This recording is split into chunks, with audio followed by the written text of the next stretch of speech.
kubalulekile ukuthi kube khona izinto esizibalulayo singayikhohlwa.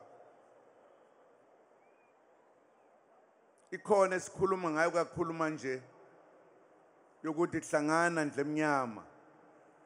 Angazi ukuthi umuntu omnyama namhlanje uma ethi lokho akulona iqiniso uthi liphi elinye iqiniso na.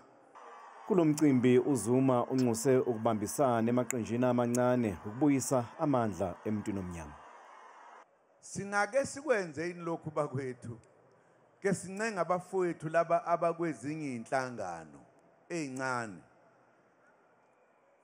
Sithi nje kanye nje sivote kanye nje.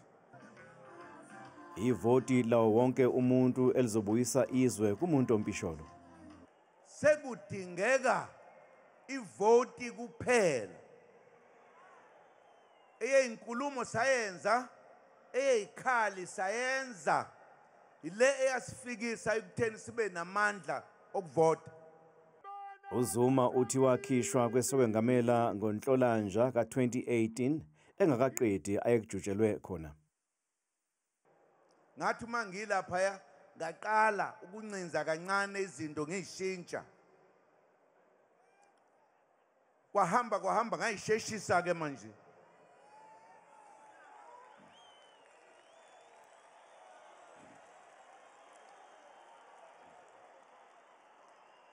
Bangithuka, ngathukwa ama-comrade.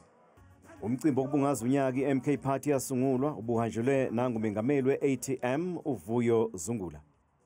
Our message will be basically to congratulate them for achieving this milestone, but also spreading a message of unity. iMK Party kusasa izokube ihlanganisa unyaka yasungulwa.